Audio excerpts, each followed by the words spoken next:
नमस्कार मित्रांनो, आज आपण एका अत्यंत नाजूक, सखोल आणि सर्वांच्या आयुष्यात दररोज येणाऱ्या विषयाबद्दल बोलणार आहोत.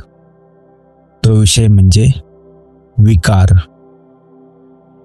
विकार म्हणजे काय आणि त्याची उत्पत्ती कशी होते याबद्दल आपण या व्हिडिओमध्ये माहिती मिळवणार आहोत.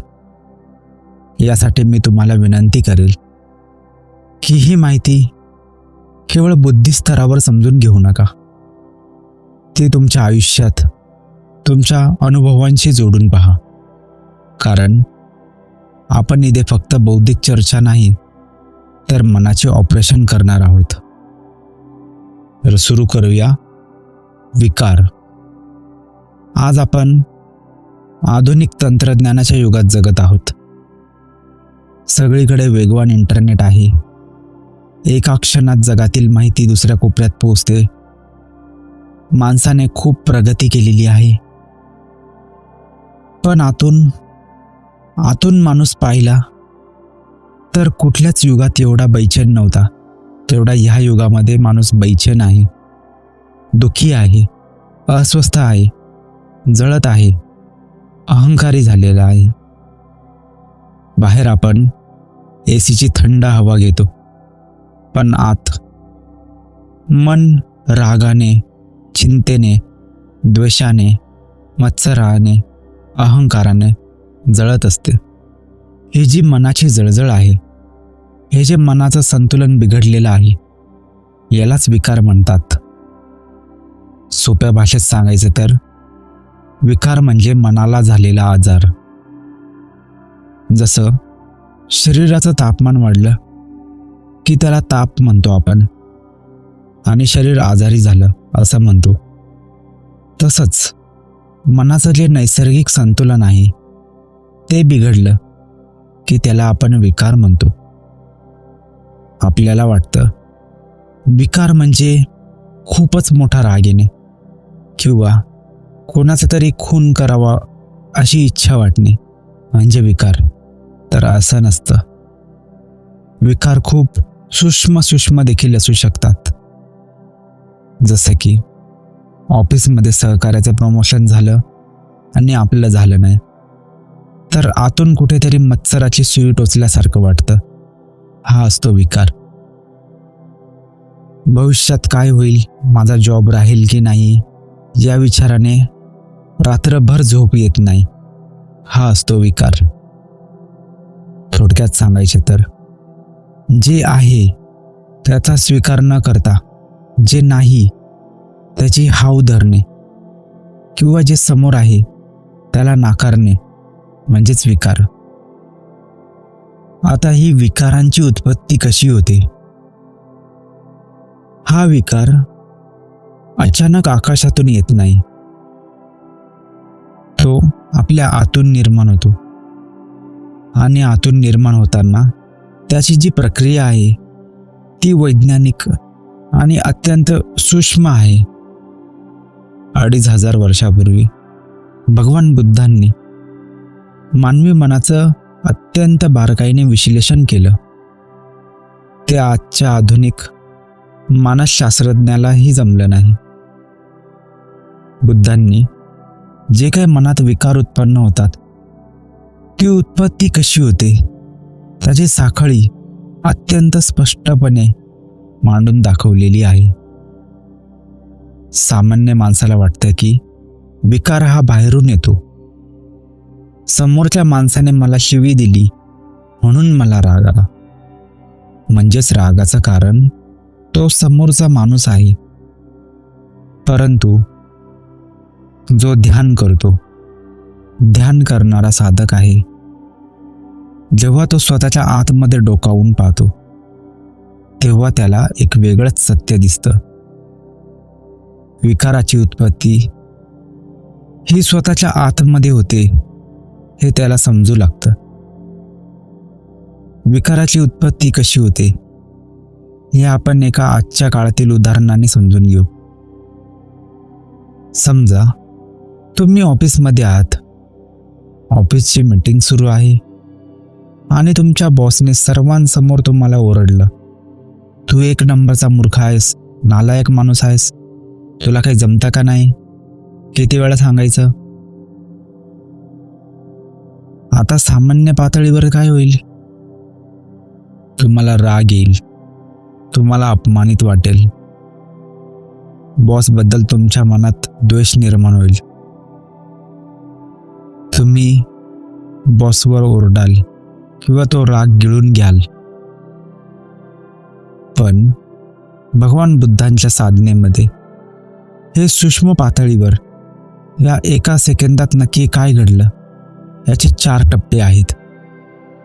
भगवान बुद्धांच्या साधनेद्वारे आपण ही जी घटना घडली ती कशी घडली, त्यामध्ये नेमकं काय झालं, सूक्ष्म पातळीवर कशा प्रकारची प्रतिक्रिया आली, यासाठी त्यांनी 4 टप्पे सांगितलेले आहे.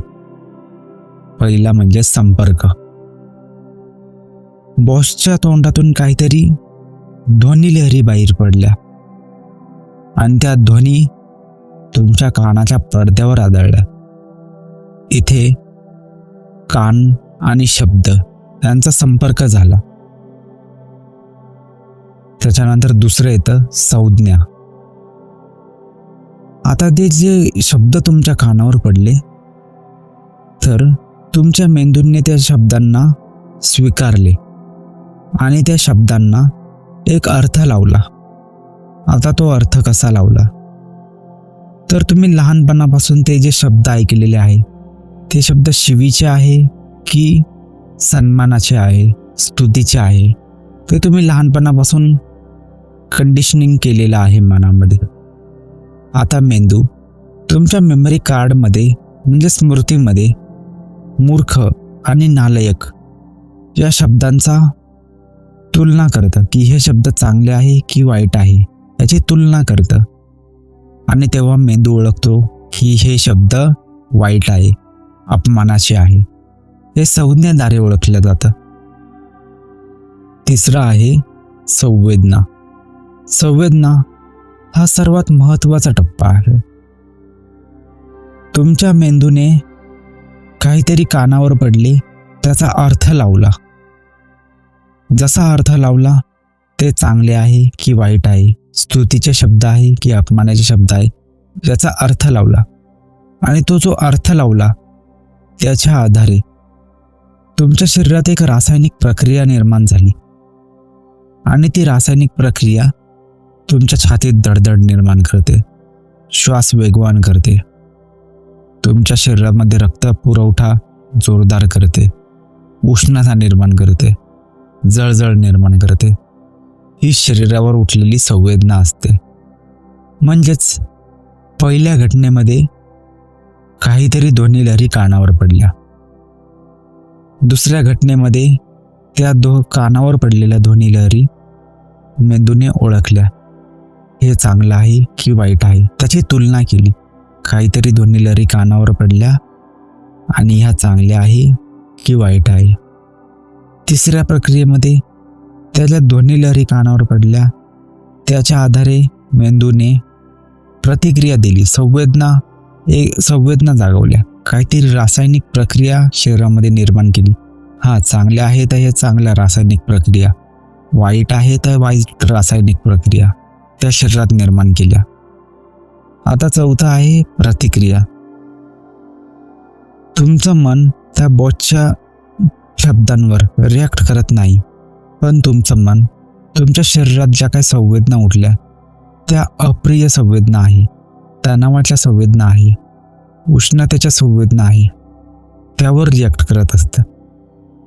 मनाला छातीतील जळजळ, श्वास जोरात झालेला, शरीरात उष्णता वाढलेली नको वाटते. मन म्हणतं मला ही फिलिंग नकोय, हे थांबवा. आणि ह्या नकोशा फिलिंग्समधून जो स्फोट होतो त्यालाच राग, द्वेष म्हणतात. म्हणजेच जेव्हा तुमच्या शरीरात संवेदना उत्पन्न होतात, म्हणजेच जे काही शब्द कानावर पडले, मेंदूने त्याचा अर्थ लावला आणि तो अर्थ लावल्यानंतर तुमच्या शरीरात रासायनिक प्रक्रिया झाली आणि त्या रासायनिक प्रक्रियेद्वारे उष्णता निर्माण झाली, धडधड वाढली आणि ती जी धडधड वाढली, उष्णता निर्माण झाली, ती मनाला नको आहे आणि ती नको आहे म्हणून मनाने राग निर्माण केला. ही साखळ इतक्या वेगाने घडते, एका सेकंदामध्ये हजारावा वेळा घडते, की आपल्याला वाटतं बॉसने शिवी दिली आणि मला राग आला. पण खरी गंमत त्या संवेदनेमध्ये आहे. जोपर्यंत शरीरावर संवेदना उठत नाही तोपर्यंत विकार जन्माला येत नाही. समजा सोशल मीडियावर तुम्ही एखादा रील पाहिली, डोळ्यांचा आणि स्क्रीनचा तुमचा संबंध झाला. म्हणजे तुम्ही काहीतरी रील पाहिली म्हणजे डोळ्याचा आणि त्या रीलचा कॉन्टॅक्ट झाला. त्याच्यानंतर संज्ञा ॲक्टिव्ह झाली. संज्ञा ॲक्टिव्ह झाली म्हणजे काय, की काहीतरी डोळ्याने पाहिले, तर डोळ्याने काय पाहिले, तर मेंदूने अर्थ लावण्याला सुरुवात केली. मेंदूने अर्थ लावला, हां हे काहीतरी चित्र आहे. तर कसलं चित्र आहे, तर आवडीचं चित्र आहे. ठीक आहे, तर आवडीचं चित्र आहे. मेंदूने संज्ञा जागृत केली. त्यानंतर शरीरामध्ये एक सुखद संवेदना निर्माण झाली. शरीरामध्ये ते जे काही चांगलं चित्र पाहिलं त्याद्वारे एक रासायनिक प्रक्रिया निर्माण झाली आणि ती रासायनिक प्रक्रिया शरीरामध्ये सुखद लहरी, सुखद हार्मोन्स निर्माण करते. आणि ते जे सुखद हार्मोन्स आहे, सुखद लहरी आहे, त्या आपल्याला हव्याशा वाटतात. आणि ते सुखद संवेदना निर्माण झाली की डोपामाइन रिलीज होतं. छातीत हलकेपणा आणि एक गोड गुदगुदी करून देतं शरीरामध्ये. आणि ती जी काही संवेदना होती तिला आपण प्रतिक्रिया देतो. मनाला ती सुखद संवेदना हवीशी वाटते आणि मन म्हणतं ती अजून पाहिजे. आणि त्यामुळे आपण आणखी स्क्रीन पाहत जातो. मला रोज असं वाटायला लागतं की हे अजून हवं. यालाच आसक्ती म्हणतात. हा सुद्धा एक विकारच आहे. आता आपण या प्रक्रियेच्या आणखी मुळाशी जाऊ. उपनिषदे यावर एक अत्यंत सखोल आणि वेगळा प्रकाश टाकतात. आता जेव्हा तुम्हाला बॉसने मूर्ख म्हटले तेव्हा शरीरामध्ये जळजळ निर्माण झाली, उष्णता निर्माण झाली. याचा मूळ कारण उपनिषदे अज्ञान आणि द्वैत यामध्ये शोधतात. उपनिषदे म्हणतात की आपण स्वतःला विसरून जातो, पण आपण स्वतःला काय समजून बसलो आहोत, आपण स्वतःला हे शरीर, मेंदू समजून बसलो आहोत. या चुकीच्या ओळखीमधूनच अहंकार निर्माण होतो. आणि हा अहंकार म्हणजे एक खोटी इमेज असते. मी खूप हुशार आहे, सन्माननीय आहे, मी महत्त्वाचा माणूस आहे, अशी एक आपली खोटी समजूत तयार होते. आणि ती समजूत आपल्या मनात एक मूर्तीसारखी उभी राहते. आणि जेव्हा आपल्याला बॉस मूर्ख, नालायक असे शब्द म्हणतो तेव्हा ती मूर्ती तुटून जाते. तेव्हा तो शब्द तुमच्या खऱ्या स्वरूपाला स्पर्श करू शकत नाही, परंतु तुम्ही जी काही इमेज बनवलेली आहे त्याला तो तडा जातो. आणि त्यामुळे त्या इमेजला तडा गेल्यामुळे तुमच्या मनात राग उत्पन्न होतो. त्या मूर्तीला तडा गेल्यामुळे तुमच्या मनात अहंकार निर्माण होतो आणि संघर्ष निर्माण होतो. हा संघर्ष म्हणजेच विकार असतो. जोपर्यंत मी आणि माझं हे भावना आहे तोपर्यंत विकार हे उत्पन्न होणारच. माझी गाडी, माझा नवरा, माझी बायको, माझा मान सन्मान, जिथे मी माझं हे आलं तिथे भीती आलीच.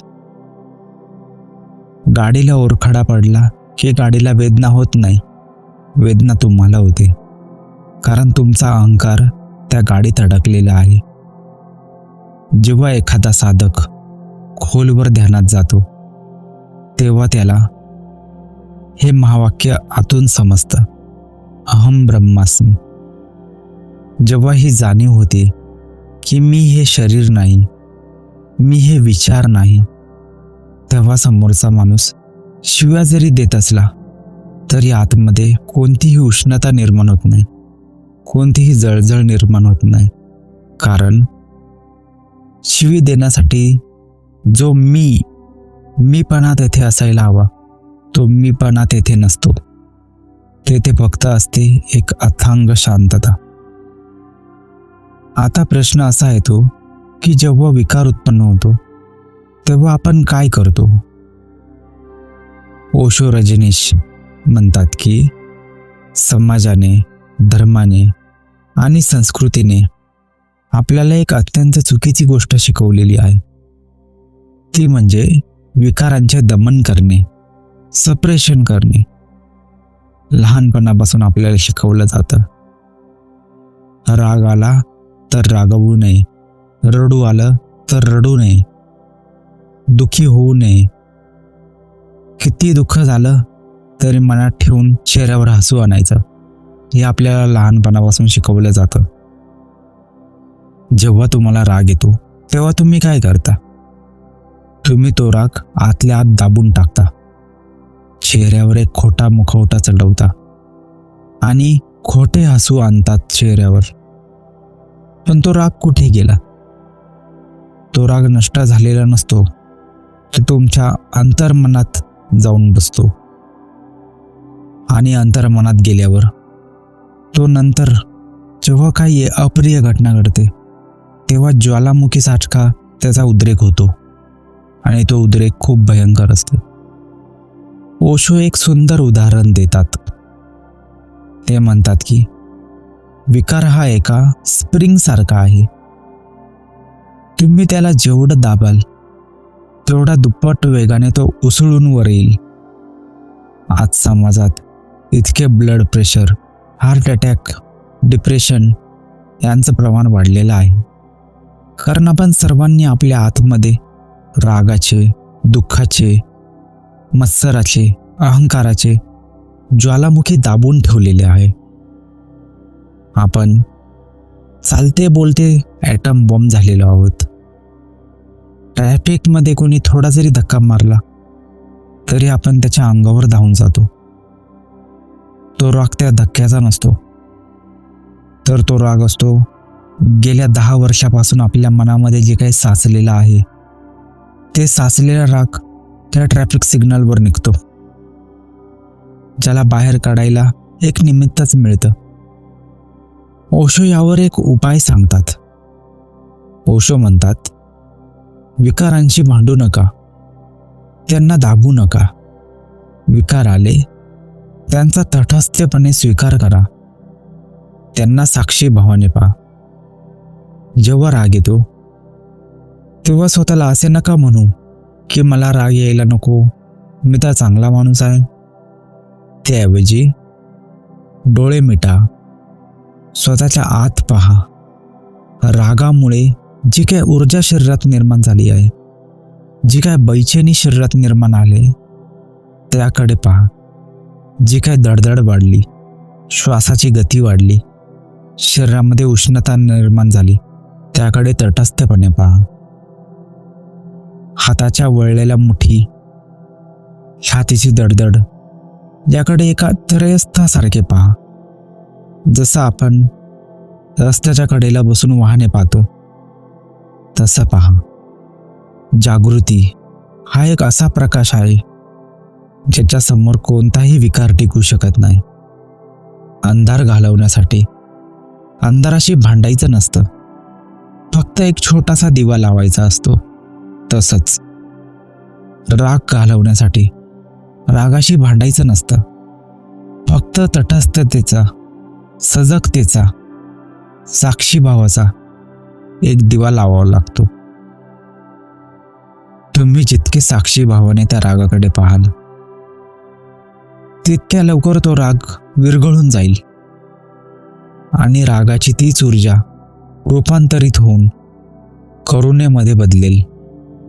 आता आपण रोजच्या आयुष्यात याचा वापर कसा करायचा ते पाहू. कारण केवळ बौद्धिक स्तरावर माहिती मिळून आपण मुक्त होणार नाही, तर प्रत्यक्ष कृती करून मुक्त होऊ. भगवान बुद्धांनी सांगितलेली विपश्यना साधना, ओशोंनी सांगितलेला साक्षीभाव, या सर्वांचा संगम म्हणजे समता. जेव्हा तुमच्या आयुष्यात एखादी कठीण घटना घडते, समजा तुमचं कुणाशी तरी मोठं भांडण झालं किंवा तुमचं आर्थिक नुकसान झालं, अशा वेळी विकारांची उत्पत्ती कशी होते ते पहा आणि ती थांबवायची कशी ते पहा. जेव्हा बाहेरून एखादा ट्रिगर मिळतो तेव्हा लगेच प्रतिक्रिया देऊ नका. फक्त काही क्षण थांबा. हा जो काही क्षणाचा पॉज आहे तो तुम्हाला एका वेगळ्याच पातळीवर घेऊन जातो. माणसाकडे रिस्पॉन्ड करण्याची क्षमता आहे आणि त्यामध्ये रिस्पॉन्ड करताना पॉज घेण्याची देखील क्षमता आहे. ती इतर प्राण्यांमध्ये नाही, ती फक्त मनुष्यामध्ये आहे. त्यामुळे त्या शक्तीचा वापर करा. विचार करण्याऐवजी तुमच्या शरीरामध्ये काय होत आहे ते पहा. श्वासाकडे पहा. शरीरामध्ये काय काय संवेदना होत आहे ते पहा. घसा कोरडा पडलाय का? हृदयाची धडधड वाढली का? श्वास जोरात झालाय का ते पहा. कुठलीही घटना अप्रिय घडली तर शरीरामध्ये बदल होतात. त्या बदलाकडे तटस्थपणे पहा. त्यावर प्रतिक्रिया देऊ नका. स्वतःला आठवण करून द्या की ही जी संवेदना आहे, हा जो राग आहे, हे दुःख आहे, हे नष्ट होणारे आहे, हे कायमस्वरूपी नाही. हे जे आता उत्पन्न झालेलं आहे हे काही क्षणाने निघून जाणार. जसे आकाशात ढग येतात आणि जातात तसे हे विकार माझ्या मनात आले, हे निघून जाणार. ज्या काही संवेदना निर्माण होतील त्यांना बदलण्याचा प्रयत्न करू नका. माझा राग लवकर शांत होऊ दे अशी इच्छा करू नका. राग आला आहे, ठीक आहे, त्याला फक्त तटस्थपणे पहा. मनाला समजावा, आता माझ्या मनात राग उत्पन्न झाला आहे, बस एवढे समजावा मनाला. जेव्हा तुम्ही तटस्थपणे एखाद्या विकाराकडे पाहता तेव्हा त्याची मुळे तुटून जातात. तो विकार तुमची ऊर्जा शोषून घेत नाही. तो स्वतःची जेवढी ऊर्जा उत्पन्न झाली तेवढी निर्माण करतो आणि निघून जातो. स्वतःची जेवढ्या ऊर्जेत तो निर्माण झालेला आहे तेवढी ऊर्जा निर्माण होते आणि नंतर नष्ट होते. जर तुम्ही प्रतिक्रिया दिली त्यावर तर ती ऊर्जा वाढत जाते आणि तो रागाचा विकार आणखी तीव्र होत जातो. जर तुम्ही त्या रागाच्या विकारावर प्रतिक्रिया दिली नाही, काही केले नाही, फक्त तटस्थपणे पाहिले, तर तो विकार ज्या ऊर्जेने निर्माण झालेला आहे तेवढीच ऊर्जा वापरतो आणि नष्ट होऊन जातो. आजच्या काळामध्ये सर्वात जास्त विकार कुठे उत्पन्न होतात तर ते आपल्या नात्यांमध्ये असतात. आपण प्रेमाच्या नावाखाली आसक्ती, अटॅचमेंट आणि अधिकार गाजवत असतो. समजा तुम्ही तुमच्या जोडीदारावर खूप प्रेम करता, पण जेव्हा तुमचा जोडीदार मनासारखं वागत नाही तेव्हा काय होतं? तेव्हा त्याच प्रेमाचं रूपांतर रागात आणि द्वेषात होतं. असं का होतं? कारण तिथे खरं प्रेम नव्हतंच. तिथे फक्त एक व्यापार होता. मी तुझ्याशी चांगलं वागतो, तूही माझ्याशी चांगलं वाग, ही अपेक्षा होती. ही जी अपेक्षा आहे हाच विकार आहे. तुम्ही दुसऱ्या व्यक्तीला वस्तू समजून तिच्यावर मालकी हक्क गाजवू शकत नाही. ओशोंच्या मते प्रेम हे स्वातंत्र्य असतं. प्रेम हे पिंजऱ्यात ठेवत नाही, ते पिंजरा खोलून मोकळं करतं. जेव्हा तुम्ही स्वतःच्या आत पूर्णपणे तृप्त असता, समाधानी असता, जेव्हा तुम्हाला आनंदासाठी दुसऱ्यावर अवलंबून राहावं लागत नाही, तेव्हा तुम्ही खऱ्या अर्थाने प्रेम करू शकता. प्रेम म्हणजे स्वतंत्र असतं. प्रेम म्हणजे बंधन नसतं. खरा साधक नात्यांमध्ये प्रेम करतो पण अपेक्षा ठेवत नाही, काळजी घेतो पण मालकी हक्क गाजवत नाही. जेव्हा समोरची व्यक्ती एखादी त्याला सोडून जाते तेव्हा त्यालाही दुःख होतेच, कारण तोही माणूस आहे, पण तो त्या दुःखाचा स्वीकार करतो. तो दुःख ज्या ऊर्जेने बनलेला आहे तेवढीच ऊर्जा उत्पन्न करून नष्ट करून देतो, त्याला आणखी ऊर्जा देत नाही. त्याचा स्वीकार करून त्याला तटस्थपणे पाहून तो जेवढ्या ऊर्जेने निर्माण झाला आहे तेवढीच ऊर्जा खर्च करतो आणि तो विकार नष्ट होऊन जातो. तो अधिक बलशाली होत नाही. मित्रांनो, विकार हे आपले शत्रू नाहीत, ती ऊर्जा आहे. त्या ऊर्जेला तटस्थपणे पहा. आपण नेहमी विकारांना आपले शत्रू मानतो. आपल्याला वाटतं की राग, लोभ, अहंकार, द्वेष, मत्सर हे वाईट आहे आणि आपण त्यांना मारून टाकलं पाहिजे. पण एक ध्यान साधक म्हणून मी तुम्हाला सांगेल की हे विकार वाईट नाही, ती फक्त एक ऊर्जा आहे. ती ऊर्जा तुमच्या मनात निर्माण झाली आहे. त्या ऊर्जेला तुम्ही तटस्थपणे पहा. त्या ऊर्जेवर कुठलीही प्रतिक्रिया देऊ नका. जर तुम्ही त्या ऊर्जेवर प्रतिक्रिया दिली तर ती ऊर्जा अधिक बलशाली होईल आणि ती तुम्हाला आतून चाळेल. तुमच्यात आणखी ती ऊर्जा वाढेल. त्यापेक्षा ती जी काही ऊर्जा उत्पन्न झाली आहे मेंदूमध्ये, त्या ऊर्जेला फक्त साक्षी भावाने तटस्थपणे पहा. ती ऊर्जा हळूहळू कमी व्हायला लागेल. एखाद्या विजेचं उदाहरण पहा. एखादी वीज उघड्या तारेमधून जात असेल, एखादी उघडी तार आहे आणि त्यामधून ती वीज जात असेल आणि त्या तारेला तुमचा हात लागला तर तुम्हाला शॉक बसू शकतो. पण तीच वीज जर बंद तारेमधून जात असेल, योग्य पॅक वायरमधून जात असेल तर त्यातून प्रकाश निर्माण होतो, फॅन फिरला जातो, वीज निर्माण होते, वेगवेगळे उपकरणं चालले जातात. हेच त्या विजेचं व्यवस्थापन असतं. तसंच मनामध्ये जे काही विकार उत्पन्न होतात ते शेवटी ऊर्जा आहे. ती ऊर्जा आपण वेगळ्या ठिकाणी वळवू शकतो. ती प्रचंड मोठी ऊर्जा आहे. जेव्हा ती बेशुद्धीतून बाहेर पडते तेव्हा ती विनाश करते, नाती तोडते. पण जेव्हा तुम्ही त्या ऊर्जेकडे साक्षी भावाने पाहता तेव्हा तीच ऊर्जा तुमची संकल्प शक्ती बनते, अन्यायाविरुद्ध लढण्याची ताकद बनते. काम वासना ही एक ऊर्जाच आहे. ती विकाराची एक ऊर्जा आहे. ती जेव्हा विकृत होते तेव्हा ती ऊर्जा आपल्याला गुन्हेगारी प्रवृत्तीकडे वळवते. पण जेव्हा ध्यान साधनेद्वारे तीच काम वासनेची ऊर्जा जेव्हा आपण शरीरामधून वरच्या बाजूला वळवतो तेव्हा तीच ऊर्जा आपल्याला ध्यानामध्ये प्रगतीसाठी खूप महत्त्वाची असते. ती ऊर्जा सर्जनशीलता आणि प्रेम हे निर्माण करते. मनामध्ये करुणा निर्माण करण्यासाठी खूप उपयुक्त ठरते. ऊर्जा तीच आहे, परंतु तिला साक्षी भावाने पाहिल्यामुळे तिचे रूपांतरण आपण चांगल्या कामासाठी करू शकतो. म्हणून विकारांसोबत लढू नका. स्वतःला दोष देऊ नका. मी किती वाईट आहे, मला किती राग येतो असे म्हणू नका. तुम्ही वाईट नाही, तुम्ही फक्त बेशुद्ध आहात. ध्यान साधना करताना एक नवीन सुरुवात करा. जेव्हा तुमच्या मनात विकार उफाळून येईल तेव्हा त्याला विकार न पाहता एक ऊर्जा म्हणून पहा.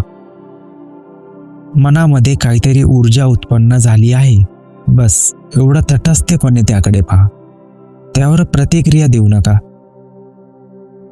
उलट राग आला तर अरे वा, आज रागाचा विकार उत्पन्न झाला, रागाची ऊर्जा उत्पन्न झाली, चला या रागाला जवळून पाहू असे मनात म्हणा. आणि हळूहळू त्या रागाकडे जेव्हा तुम्ही तटस्थपणे पाहाल तेव्हा तो निघून जाईल. तेव्हा ती ऊर्जा हळूहळू रूपांतरित होईल. जसजसा तुमचा साक्षीभाव वाढेल तशी तशी विकारांची ही ताकद कमी होत जाईल. आणि एक दिवस असा येईल जेव्हा बाहेर कितीही मोठं वादळ आलं, कितीही मोठा विकार आला तरी तुमच्या आत शांतता राहील. ती एक अथांग, अढळ आणि परम शांतता असेल, तीच खरी मुक्तता आहे, तेच खरं जीवन आहे. हा प्रवास एका दिवसाचा नाही. याला संयम लागेल, सातत्य लागेल, पण हा प्रवास अत्यंत सुंदर आहे. स्वतःच्या आतल्या अंधारातून प्रकाशाकडे जाण्याचा प्रवास. या सुंदर आणि धाडसी प्रवासासाठी तुम्ही ध्यान करा, तटस्थ राहा, साक्षी भावाने सर्व विकार पहा. जे काही मनात उत्पन्न होते ते तटस्थपणे पहा आणि ध्यान करा. धन्यवाद.